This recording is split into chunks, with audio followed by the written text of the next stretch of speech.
안녕하십니까. 세무사 시험의 기술적 분석입니다. 제가 올려드린 파일입니다. 회계학 2부 세무사 업로드용인데요. 일단 파일을 어떻게 사용해야 될지 전체적으로 설명하겠습니다.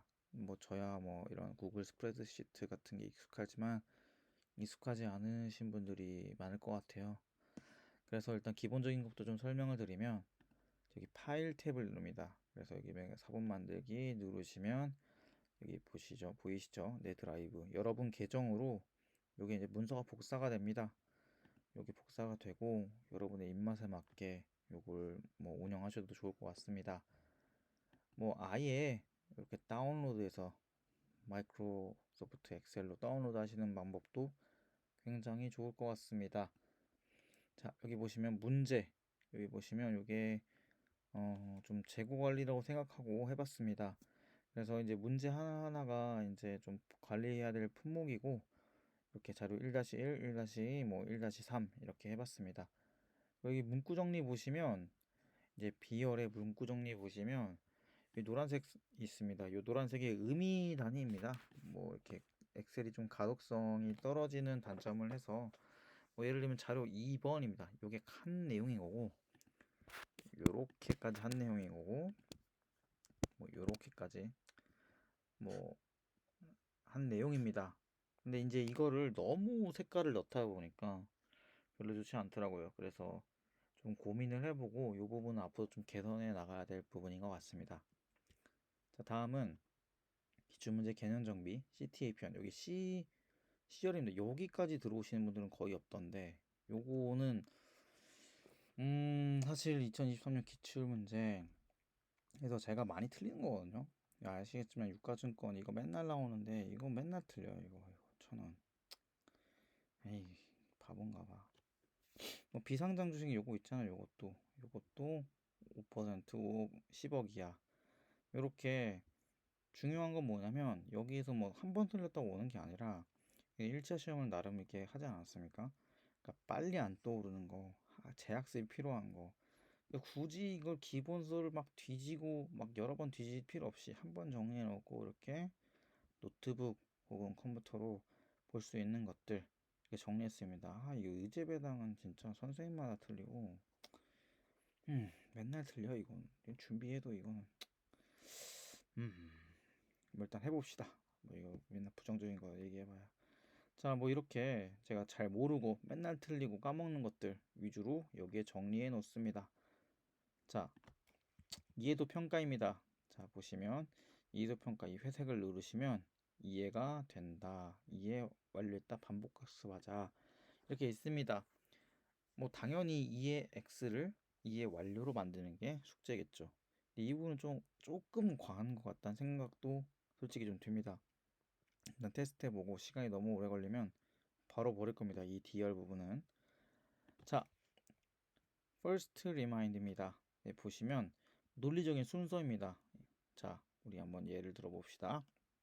문제 1-자료 2번 보시면 요거 채무 출자 전환이거든요. 근데 기업 구조조정 촉진법에 따라 경영 정상화하니까 이월결석금도 인정하는 그런 부분인데 첫 번째 또 채무 면제 이유나 기업 구조조정 촉진법 기업 정상화가 있어?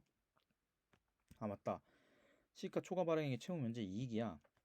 이월결석금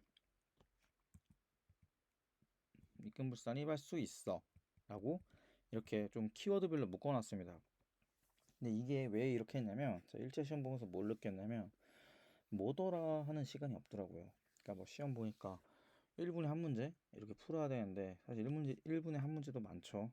OMR 카드까지 하면 세무사 시험은 와 진짜 시간과의 싸움인 것 같습니다. 사실 저도 세법을 거의 10문제 가까이 거의 못 풀었기 때문에 이런 부분에서 조금 미리 떠올릴 것들은 떠올려야 될 것 같아요. 특히 맨날 나오는 것들 있잖아요.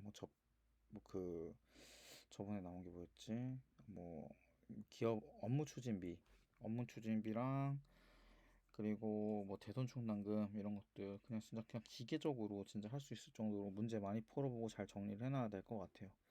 그런 의미에서 이렇게 첫 번째 떠올릴 것들, 그리고 두 번째 떠올릴 것들, 세 번째 떠올릴 것들, 이렇게 네 번째 떠올릴 것들.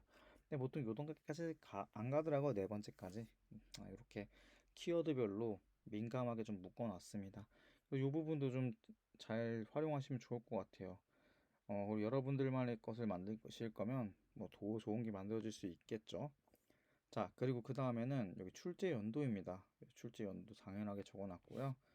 태그 1은 법인세법, 그리고 여기 태그 2 보시면 아까 그 릴레이티드 키워드 중에 좀 정제된 부분입니다. 이 부분은. 근데 요 부분 태그 2, 3은 제가 좀 테스트를 해보고 데이터를 많이 모아야 될 것 같아요. 즉 여러분들은 좀 기다리시면은 될 것 같고, 사실 요 뭐 아시는 분 아시겠지만 이 데이터 누르시면 이 필터 만들 수 있습니다. 그래가지고 이제 필터로 해서 뭐 연도 짜이면 뭐 예를 들면 뭐 이렇게 법인세법만 보고 싶으면 이렇게 법인세법만 나오거든요.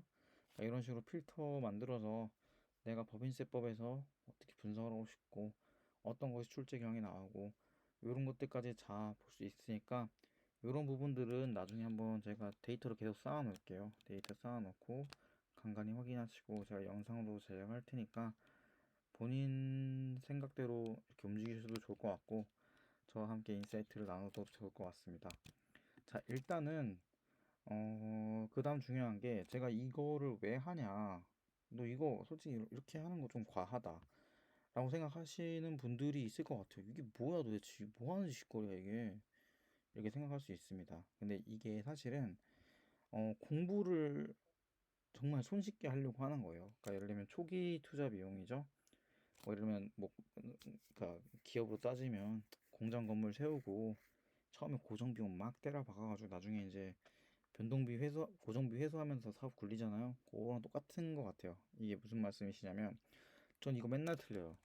국민건강보험료 이렇게 치잖아요. 자, 2023년만 해도 이 키워드 6개나 나왔네요. 보시면 국민건강보험 100만 원입니다. 사업주가 있고요.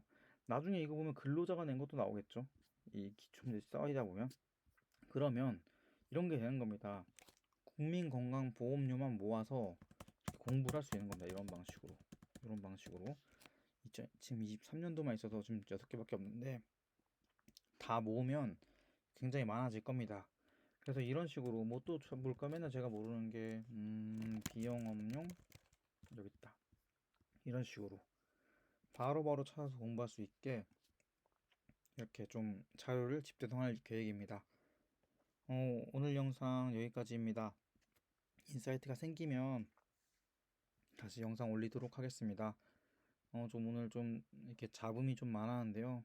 뭐 내용의 질이 더 중요하다고 생각했습니다. 사실은 이게 편집을 막 멋들어지게 하면 좋은데 능력도 안 되고 일단 뭐 공부해야죠. 네.